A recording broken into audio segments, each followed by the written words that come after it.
Bismillahirrahmanirrahim. Assalamualaikum warahmatullahi wabarakatuh. Innal hamdalillah nahmaduhu wa nasta'inuhu wa nastaghfiruh wa na'udzu billahi min shururi anfusina wa min sayyiati a'malina. May yahdihillahu fala mudhillalah wa may yudlil fala hadiyalah. Asyhadu an la ilaha illallah wahdahu la syarikalah wa asyhadu anna Muhammadan abduhu wa rasuluhu la nabiyya ba'dah. Allahumma sholli wa sallim wa barik ala Muhammad wa ala alihi wa man tabi'ahum bi ihsanin ila yaumiddin. Amma ba'du. Jamaah salat subuh Masjid Darul Arqam rahimakumullah. Terus kita bersyukur kehadirat Allah Subhanahu wa taala yang tak henti-hentinya terus memberikan nikmat kepada kita semua, di mana di pagi hari yang sejuk ini kita masih diberi kesempatan supaya bisa mendapatkan rahmat dan ampunannya hanya dengan duduk di majelis yang mulia ini, insya Allah. Salat dan salam semoga tercurah kepada junjungan kita Nabi Muhammad Sallallahu Alaihi Wasallam. Tema kajian pada subuh Mas Huda pada pagi hari ini mengenai Islam sebagai jalan keselamatan. Ini satu hal yang sangat kita butuhkan untuk mendapatkan keselamatan di hari akhir nanti. Saya dan para jamaah, saya yakin pasti menginginkan keselamatan di hari akhir kelak. Betul nggak Pak? Pengen ya? Pengen pasti Pak. Kalau nggak selamat, repot. Untuk itu kita mari sama-sama belajar bersama dalam rangka mempersiapkan diri kita untuk bertemu Allah Subhanahu wa taala dengan cara mencari jalan keselamatan menuju Rabbul Alamin. Ada berbagai cara untuk bisa sampai tujuan. Banyak orang ingin bepergian dengan tujuan supaya selamat. Tapi ternyata ada yang selamat, ada yang tidak. Benar Pak? Yang tidak selamat kemungkinan besar memakai caranya sendiri, memakai hawa nafsunya sendiri. Nah, agama Islam ini menuntunkan agar kita bisa selamat sampai tujuan.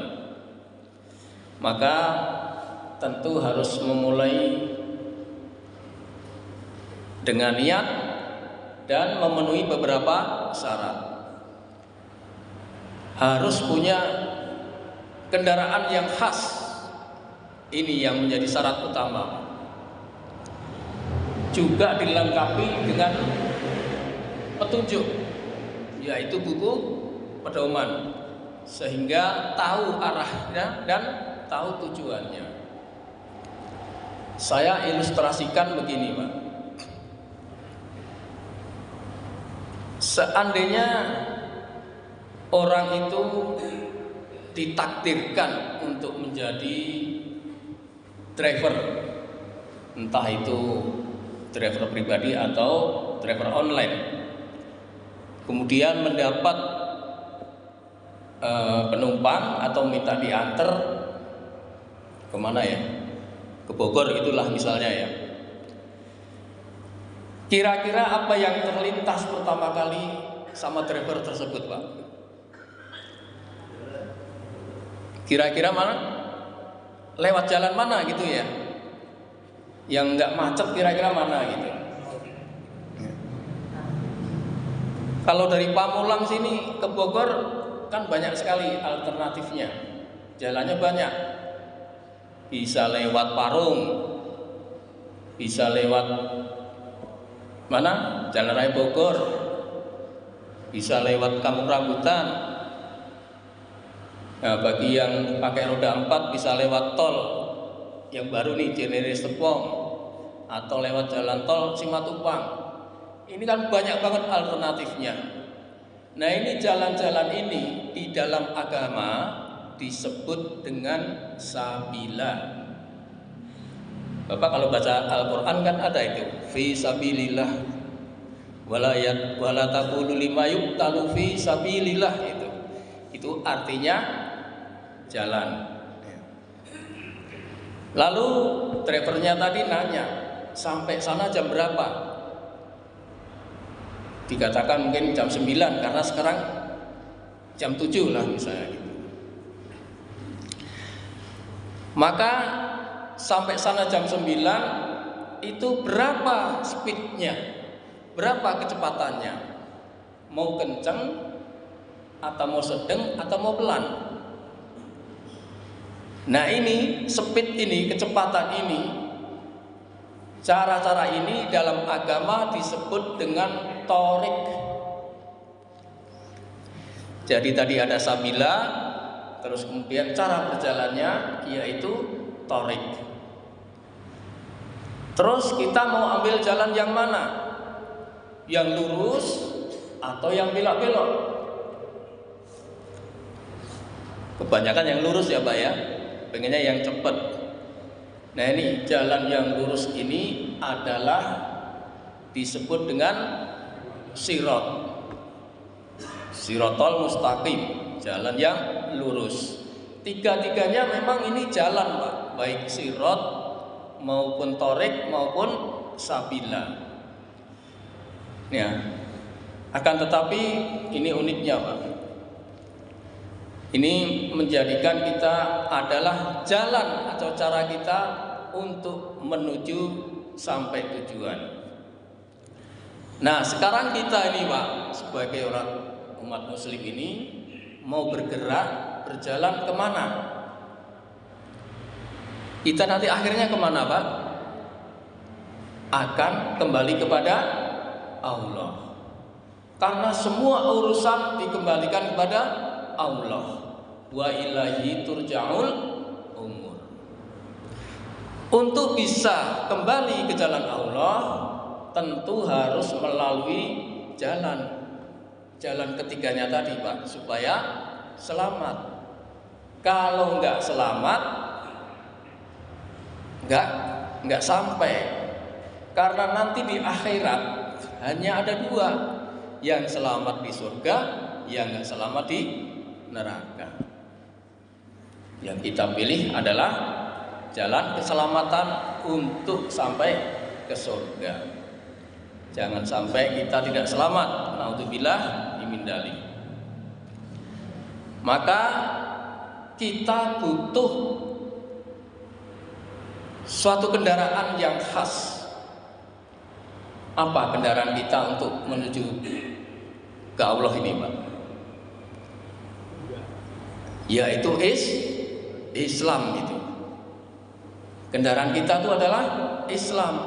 Hanya Islam yang bisa menjadikan seseorang selamat. Maka Allah firmankan, wala tamutunna illa wa antum muslimun. Kamu jangan mati sebelum kamu Islam, sebelum kamu berserah diri. Kalau kamu mati tidak Islam, sengsara Pak, rugi. Kita nggak mau seperti itu. Nah, sebab itu Nabi pun sudah menjamin bahwa nanti umatku akan masuk surga. Kullu ummatin yadkhulul jannah. Semua umatku akan masuk surga. Kecuali yang enggak, illa man aba. Nah, kendaraan sudah kita dapat. Sekarang problemnya kita mau kembali ke Allah ini lewat jalan mana? Karena ternyata banyak sekali jalannya. Speednya berapa? Pakai cara yang bagaimana? Ini yang perlu kita dalami Pak. Sebab kalau salah jalan, caranya nggak tahu, ngalamat. ya Pak. Kalau orang Betawi bilang blangsak, ya Pak, syukur ya. Makanya mengacu Islam sebagai jalan keselamatan, maka Islam memberikan buku panduan. Buku panduan orang Islam adalah Al-Quran. Di dalam Al-Quran sudah banyak dibicarakan mengenai jalan keselamatan. Berkaitan dengan ini, Al-Quran ini berfungsi sebagai petunjuk serta rambu-rambunya. Ini ada beberapa yang harus kita ketahui. Sebab kalau kita nggak bisa baca buku panduannya, nggak bisa baca Al-Quran, apalagi memahami, ya, ini dimungkinkan nggak akan tahu apa-apa nanti Pak. Kita juga nggak mau dituntun terus. Kita nanti di akhirat itu akan berjalan sendiri-sendiri. Untuk itu perlu adanya petunjuk, dan Al-Quran ini sudah memberitakan bahwa fungsi daripada Al-Quran minimal ada 3, yaitu Quran sebagai petunjuk, yaitu arah, kemudian sebagai peringatan, naziro, perintah dan larangan, dan yang ketiga adalah kabar gembira, basiro. Kabar gembira ini akhir dari tujuan kalau selamat sukses menuju surga. Ya, kita sekarang dalami dulu mengenai fungsi Al-Quran, yaitu sebagai petunjuk. Quran ini petunjuk untuk siapa Pak? Ada 6 golongan. Yang 1 umum, yang 5 itu spesial. Yang umum adalah petunjuk untuk seluruh manusia. Jadi kita ini termasuk seharusnya yang diberi petunjuk. Kata Allah, syahrul Ramadan alladzi unzila fihil Qur'an hudal linnas wa bayyinatin minal huda wal furqan, dan seterusnya. Bulan Ramadan adalah bulan yang di dalamnya diturunkan Al-Quran. Hudal linnas sebagai petunjuk untuk manusia. Al-Baqarah 185 Pak. Silahkan kalau mau dibuka. Berarti ini petunjuk secara umum untuk manusia, kepada siapa saja, tidak terkecuali. Lebih spesifik lagi, petunjuk untuk 5 golongan. Siapa saja 5 golongan yang akan mendapatkan petunjuk? Yang pertama yaitu orang Islam, muslimin. Ternyata kita yang sudah Islam itu sebenarnya sudah diarahkan Pak. Di dalam Al-Quran An-Nahl ayat 102 Allah berfirman, "Qul nazzalahu ruhul qudus mi rabbika bil haqqi liyusabbital ladzina amanu wa hudaw wa busra lil muslimin." Katakanlah Ruhul Qudus. Ruhul Qudus siapa Pak? Jibril. Menurunkan Al-Quran itu dari Tuhanmu dengan hak, dengan benar, untuk meneguhkan hati orang yang telah beriman. Dan poinnya ini menjadi petunjuk serta kabar gembira bagi orang yang berserah diri atau muslim. Jadi orang muslim sudah diarahkan menggunakan petunjuk dengan Al-Quran. Sayang disayang, masih banyak saudara kita yang tidak mau mengambil petunjuk ini. Menurut Bapak, kalau nggak mau mengambil petunjuk Quran ini apa Pak? Risikonya sesat Pak. Ini yang bilang Nabi, bukan saya Pak. Sesat kata Nabi. Karena Nabi telah bersabda, taraktu fikum amroini lantadilu ma masaktum bihima, kitabullah wa sunatan nabi. Kata Nabi, aku telah tinggalkan kepadamu dua perkara yang kalau kamu pegang, kata Nabi, enggak akan sesat, yaitu kitab Allah, Al-Quran, dan sunnah nabinya. Hadis riwayat Malik, Al-Hakim, Baihaqi, dan yang lainnya. Jadi yang pertama adalah petunjuk bagi orang muslim, dan ini harus kita pegang dengan kuat. Kemudian yang kedua yaitu petunjuk untuk orang yang muhsin. Apa ini muhsin, Mbak? Muhsin, muhsinin, orang yang baik, Pak.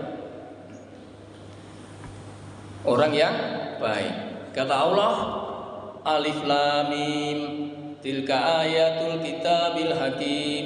Inilah ayat-ayat Al-Quran yang mengandung hikmah. Huda wa rahmatalil muhsinin. Luqman ayat 1, 2, 3. Sebagai petunjuk dan rahmat bagi orang-orang yang berbuat kebaikan. Nah, dengan Al-Quran ini Allah mengarahkan menjadi orang yang baik, Pak. Orang Islam, tadi orang Islam diarahkan untuk menjadi orang yang baik. Makanya berbuat baik ini diperintah oleh Allah. Kenapa diperintah? Agar terhindar dari sombong dan ujub. Ini dua penyakit yang parah ini, Pak. Sombong dan ujub.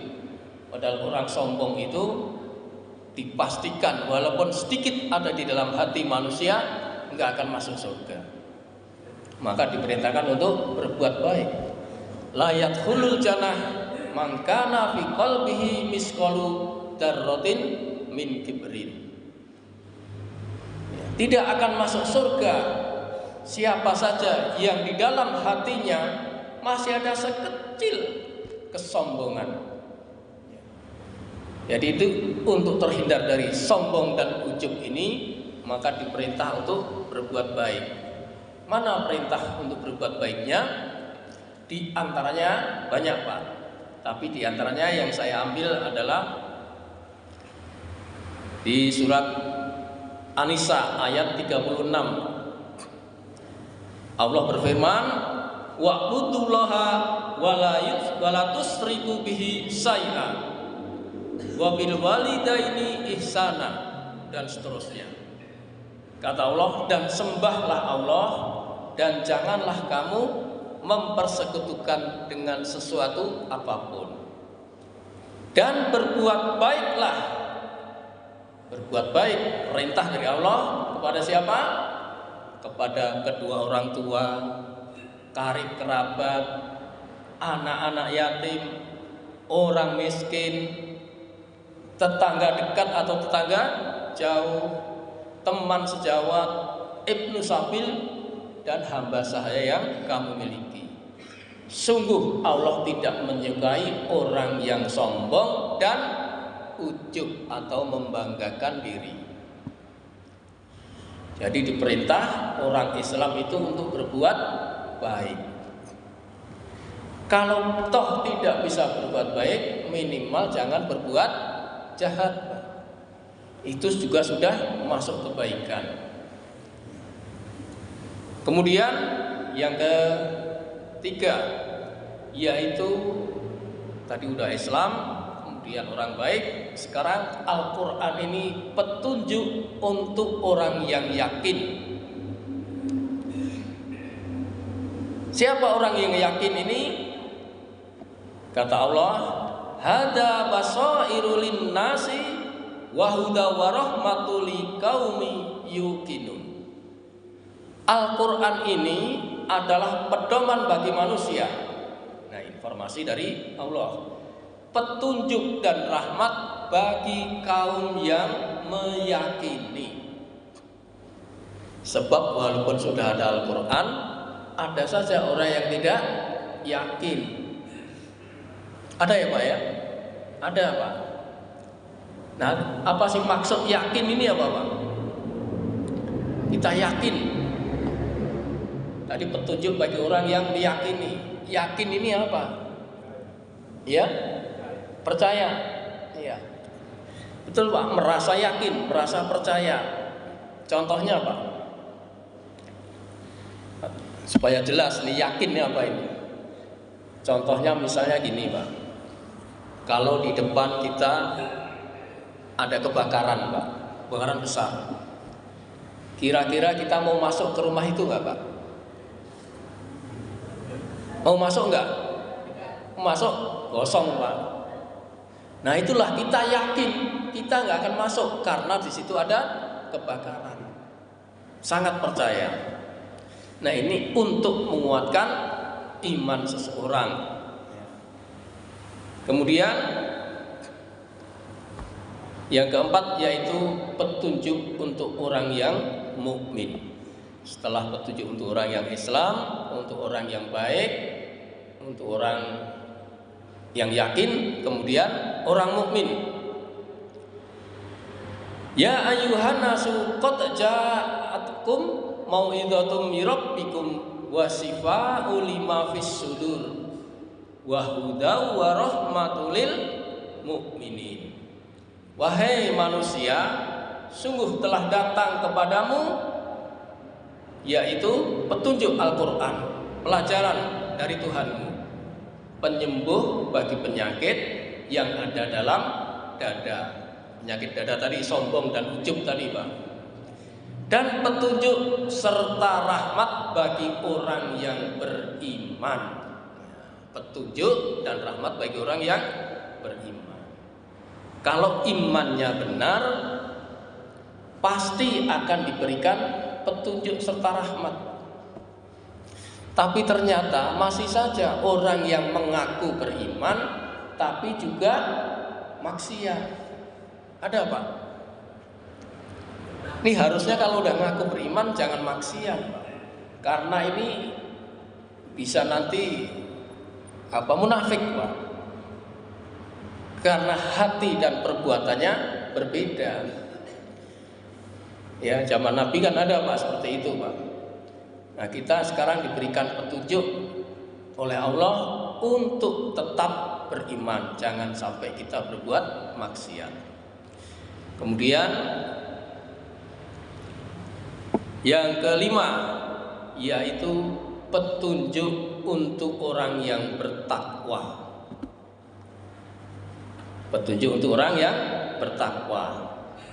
Hada bayanul linnasi wa huda mau'izatil muttaqin. Yaitu Al-Qur'an suatu keterangan yang jelas untuk semua manusia dan menjadi petunjuk serta pelajaran bagi orang-orang yang bertakwa. Jadi orang yang bertakwa senantiasa akan ditunjukkan dari sesuatu yang tadinya tidak tahu menjadi tahu. Bisa membedakan antara yang hak dan yang batil. Maka Quran ini harus kita pegang Pak.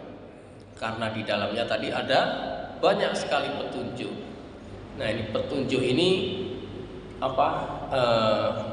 ketakwaan ini adalah salah satu yang diberikan petunjuk oleh Allah.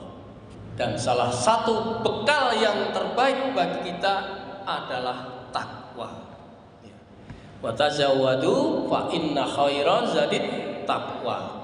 Bawalah bekal karena sesungguhnya sebaik-baik bekal adalah takwa. Itu Pak ya. Jadi ada berapa tadi golongan Al-Quran berfungsi? 6 golongan. 1 untuk umum secara manusia kepada siapa saja. Kemudian yang 5 untuk orang Islam, untuk orang yang berbuat baik, untuk orang yang yakin, untuk orang mukmin, dan untuk orang yang bertakwa. Kira-kira kita udah ada semua belum nih Pak? Islam kita udah jelas, Islam sebagai kendaraan udah. Kita mukmin, insya Allah kita berbaik, terus kita belajar berbuat baik. Ya, mudah-mudahan ada kita semua ya Pak ya. sehingga nanti insya Allah bisa selamat. Untuk menambah pengetahuan bahwa Al-Quran ini petunjuk, Rasulullah juga mengabarkan, Pak. Apa kata Rasulullah? Wa hadzal kitabul ladzi hadallahu bihi rasulakum fahudu bihi tahtadu wa innama hadallahu bihi.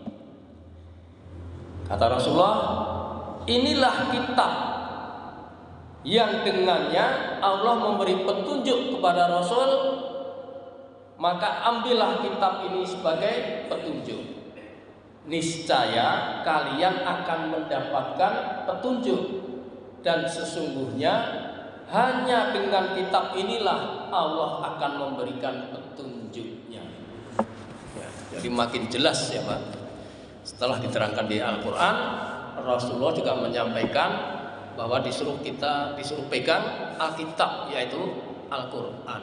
Karena Al-Quran inilah yang Allah turunkan sebagai petunjuk yang jelas, yang nyata. Itu yang pertama, yaitu tadi Al-Quran sebagai petunjuk. Sekarang yang kedua, yaitu Al-Quran sebagai peringatan. Peringatan untuk siapa nih Pak kira-kira? Untuk siapa Pak? Untuk kita semua Pak, supaya tidak terhindar dari jalan yang tidak selamat. Kan kita lagi ngomongin masalah keselamatan. Maka peringatan ini menghindarkan kita dari jalan yang tidak selamat. Al-Kahfi ayat 2 kan bilang, qayimal yundira ba'san sadidam miladunhu wa yubasyiral mu'minin. Quran ini sebagai bimbingan yang lurus untuk memperingatkan, ini peringatannya, bahwa kelak ada siksa yang pedih. Tapi rewardnya memberikan kabar gembira kepada orang-orang mukmin. Sebab dengan Al-Quran ini, seseorang yang berkata dengan Al-Quran pasti benar. Orang yang mengamalkan dengan Al-Quran akan dapat pahala. Kalau memutuskan perkara dengan Al-Quran, pasti akan adil. Nah, kira-kira menurut Bapak yang kemarin memutuskan 300 triliun itu pakai Al-Quran apa enggak itu Pak? Iya, Bapak bisa renungkan sendiri itu. Itulah, kalau adil nggak mungkin netizen itu akan berkomen negatif. Nah, di situ letaknya. Maka dikatakan oleh Rasulullah, siapa yang memakai Al-Quran dalam memutuskan perkara pasti adil. Nah, kata Rasulullah SAW dalam riwayat Tirmizi dari Ali, dia berkata, ingatlah, kata Ali, aku pernah mendengar Rasulullah SAW bersabda, Al-Quran adalah peringatan yang bijaksana dan dia adalah jalan yang lurus. Barang siapa yang berkata dengannya pasti benar, kata Rasulullah gitu. Dan barang siapa yang mengamalkan akan diberi pahala. Dan barang siapa memutuskan perkara pasti adil. Dan barang siapa menyeru kepadanya akan diberi petunjuk menuju jalan yang lurus. Lagi-lagi mendapat petunjuk. Jadi inilah fungsinya Al-Quran, sebagai petunjuk juga peringatan. Ya, itu yang kedua. Kemudian yang ketiga, Quran fungsinya memberi kabar gembira. Karena ada basyira wa nadhira, itu kabar gembira dan peringatan. Nah, kita sekarang sampai kepada kabar gembira. Kabar gembira tentu diberikan kepada orang yang spesifik tadi Pak, orang yang spesial tadi, 5 golongan tadi. Kalau yang umum itu belum tentu Pak. Sebab kabar gembira ini juga bisa sebagai sindiran kepada orang-orang yang mengingkari ayat-ayat Allah. Pernah baca ya Pak? Berilah kabar gembira, tapi dengan azab yang pedih. Azab yang pedih dikatakan kabar gembira, kan sindiran ini Pak. Allah berfirman, contohnya ini di surat Al-Imran ayat 21 Pak. Innal ladzina yakfuruna bi ayatillahi wa yaqtuluna nabiyina bi ghairi haqq wa yaqtuluna alladzina ya'muruna bil qisti minan nasi fabashirhum bi adzabin alim. Sesungguhnya orang-orang yang mengingkari ayat-ayat Allah dan membunuh para nabi dengan alasan yang tidak benar dan membunuh orang-orang yang menyuruh kebaikan, menyuruh orang berbuat adil, maka kata Allah, sampaikanlah kabar gembira, yaitu azab yang pedih. Jangan sampai kita kesindir Pak sama Allah. Jangan tersindir Pak. Ini orang yang mengingkari ayat Allah. Kita kan nggak mengingkari Pak. Kita bahkan beriman. Ya, kemudian siapa yang dikasih spesifik tadi Pak? Yang dikasih kabar gembira tadi, yaitu orang mukmin dan orang yang mengerjakan amal soleh di antara 5 golongan tadi Pak. Wa basyiril ladzina amanu wa amilus solihati annalahum jannatin tajri min tahtihal anhar. Berilah kabar gembira kepada orang-orang yang beriman dan berbuat kebajikan, bahwa untuk mereka disediakan surga-surga yang di bawahnya mengalir sungai-sungai dan seterusnya. Jadi insya Allah Pak, kita yang sudah Islam, sudah beriman, sudah mengerjakan amal baik, akan diberikan kabar gembira berupa surga. Seneng gak Pak? Seneng Pak? Ngantuk apa gimana ini? Iya. Terus ya, dikit lagi. Selain kabar gembira dimasukkan ke dalam surga, Allah memberikan pahala yang besar. Sudah masuk surga, dapat pahala yang besar. Jangan sampai nanti orang itu masuk surga nggak punya apa-apa Pak. Tapi kita diberi pahala yang besar. Kata Allah, inna hadzal qur'ana yahdi lillati hiya aqwamu wa yubasyirul mu'minin alladzina ya'maluna sholihati annalahum ajran kabira. Pahala yang besar. Sungguh Al-Quran ini memberi petunjuk ke jalan yang lurus, memberi kabar gembira kepada orang mukmin yang mengerjakan kebajikan, bahwa mereka akan mendapat pahala yang besar. Sudah masuk surga, dapat pahala yang besar, ditambah lagi dengan pahala yang baik. Sudah besar, baik lagi. Ya, qayyimul liyundira ba'sa sadidam min ladunhu wa yubasirul mu'minin alladzina ya'maluna sholihati annalahum ajran hasanah. Yaitu pahala yang baik. Udah masuk surga, dapat pahala yang besar, pahalanya baik. Good nggak ini Pak? Wah, pasti udah istimewa ini. Kalau Pak Syukur mendapatkan durian yang besar Pak, mau makan ini ya, tapi besar aja Pak, dalamnya ternyata busuk, berarti baik nggak Pak? Enggak. Makanya ditambah sama Allah, besar dan baik. Duriannya besar, isinya matang, enak, baik, istimewa Pak. Makanya karena rewardnya, hadiahnya itu begitu besar, maka kita itu jangan mempersulit dalam beragama ini Pak.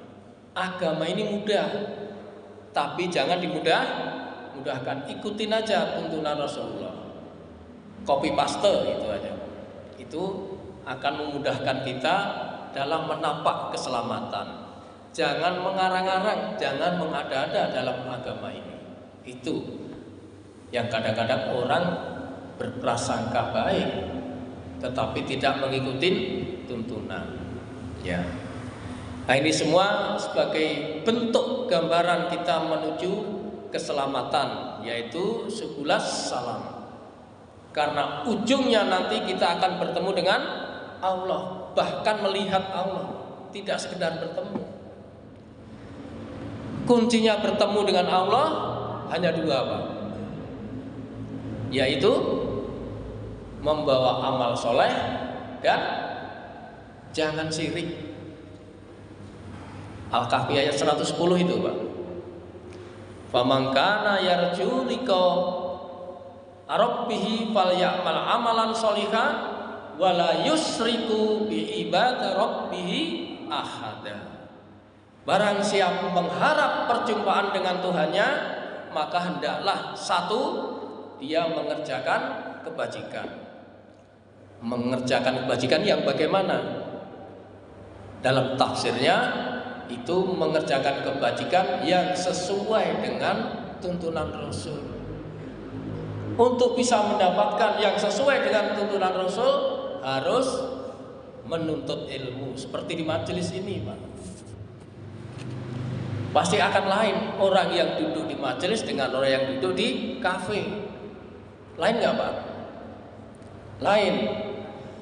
Nah, selain orang yang mengerjakan kebajikan, kata Allah, dan janganlah kamu menyekutukan sesuatu apapun yang dalam beribadah kepada Tuhannya. Maksudnya apa nih? Jangan menyekutukan ini. Ikhlas, Pak. Dalam beribadah itu harus ikhlas. Ikhlas itu artinya murni. Kalau ada susu 1 gelas dicampur dengan sendok kopi, nggak murni lagi. Beribadah kepada Allah juga begitu, murni hanya kepada Allah. Makanya Pak Imam tadi membacakan surat Al-An'am tadi, Pak, ya. Lillahi rabbil alamin.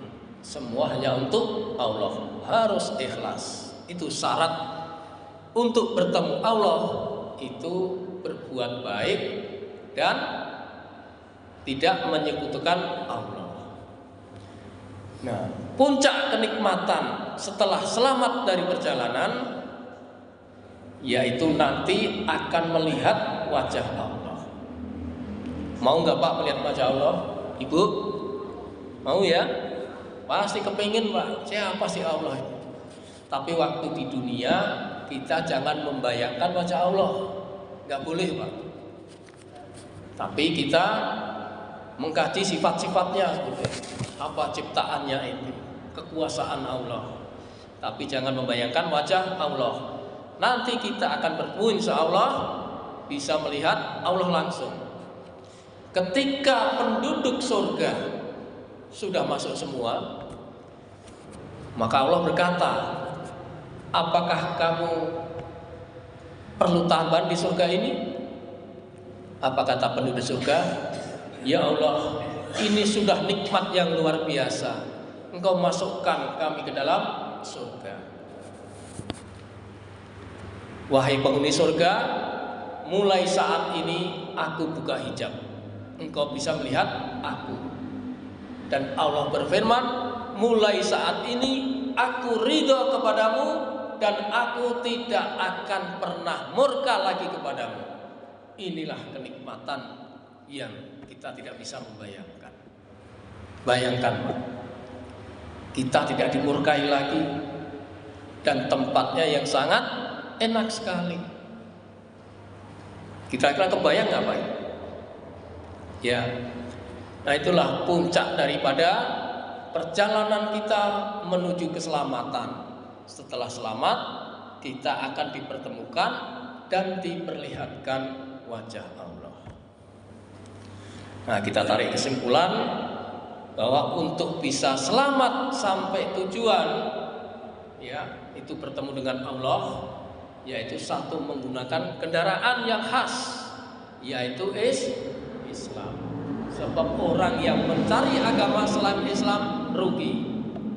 Nanti Bapak bisa baca di surat Al-Imran. Wa man yabtaghi ghairal islami dina itu ya Pak ya, dan seterusnya. Rugi. Jadi kendaraan yang khas adalah Islam. Kemudian dibekali dengan buku pedoman, yaitu Al-Quran. Kita kaji Al-Qurannya Pak. Gimana caranya untuk selamat ini? Kan setelah punya kendaraan, kalau buku petunjuknya kita nggak ngerti, gimana mau menjalankan itu? Jadi harus dikaji. Kemudian di dalamnya kan ada peringatan tadi, larangan dan perintah, dan akhirnya akan diberikan kabar gembira berupa surga, bertemu dan melihat wajah Allah Subhanahu wa taala. Demikian, mudah-mudahan ada manfaatnya. Mohon maaf kalau ada kekurangan, barangkali mungkin ada satu pertanyaan saja. Kalau tidak, kita akhiri ya. Baik, terima kasih kepada jamaah semua. Mudah-mudahan pada pagi ini di dalam kajian yang majelis yang mulia ini kita mendapatkan rahmat dan ampunannya. Kita tutup afwa minkum dengan membaca kafaratul majelis. Subhanakallahumma wa bihamdika asyhadu an la ilaha illa anta astaghfiruka wa atubu ilaik. Billahi taufiq wal hidayah. Assalamualaikum warahmatullahi wabarakatuh.